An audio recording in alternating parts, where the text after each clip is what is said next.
La minéralisation platonicienne versus l'organicité de ma philosophie. 1.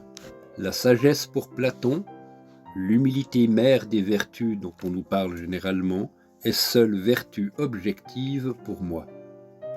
2. Le courage pour Platon, la connaissance raisonnée de soi qui va avec la connaissance raisonnée de ce qui nous entoure pour moi. 3.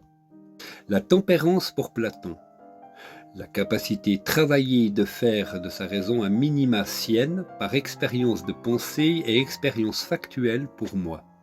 Des éléments constituants de notre raison peuvent nous en faire perdre raison, et donc notre tempérance. 4. La justice de la cité dans une condition de stratification sociale pour Platon, un principe de perte et de gain général au sein duquel prévaut seule la loi du plus fort, les plus forts étant les plus adaptables pour moi.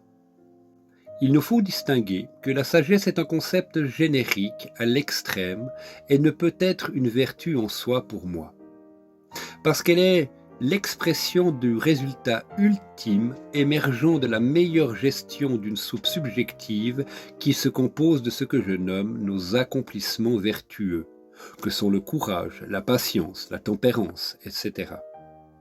Définir les différentes caractéristiques de la patience ou autres vertus dont on nous parle est déjà complexe dans bien des cas, mais la sagesse quant à elle les inclut toutes ces caractéristiques. Elle en devient terriblement abstraite et donc subjective dans son identification. Une vertu ne pouvant pas être abstraite au risque d'interprétation subjective. Toute vertu se doit d'être objective au maximum possible. Peut-être que pour moi, en définitive, la seule vertu existante est l'humilité.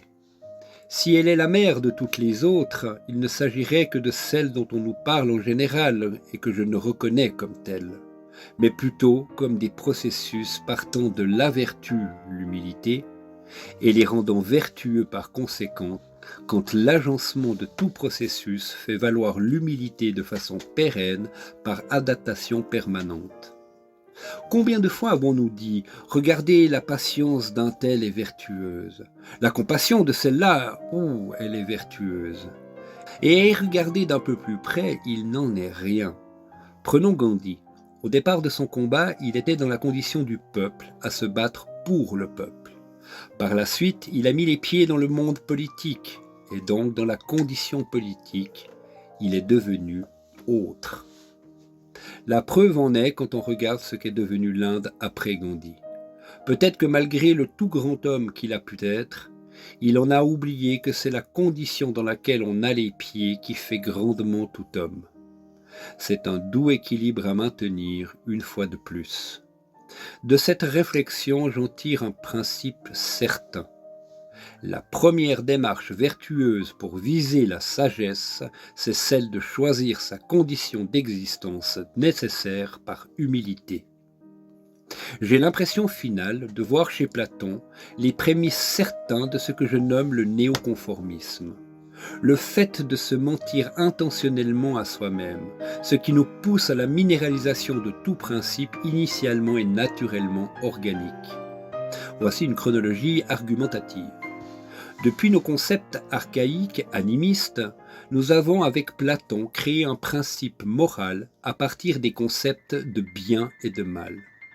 Et dans une dérive de minéralisation aux Lumières, nous l'avons enrichi en le complexifiant par 4 nouveaux concepts ou par 4 sous-concepts qui n'ont eu vertu qu'à rendre exponentiel l'aspect subjectif du principe moral.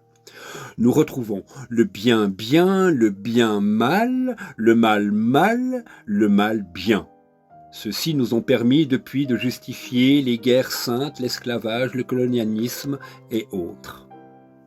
Peut-être qu'aujourd'hui, dans notre monde contemporain néoconformiste, nous en sommes conceptuellement arrivés à une nouvelle complexification hyperbolique de noms, le bien bien bien, le bien bien mal, le bien mal bien, le bien mal mal, etc. On en est arrivé à pouvoir justifier moralement toute horreur abjecte en cumulant suffisamment de bien et de mal. Quand tout devient justifiable moralement, le nihilisme est là, dans toute son expression.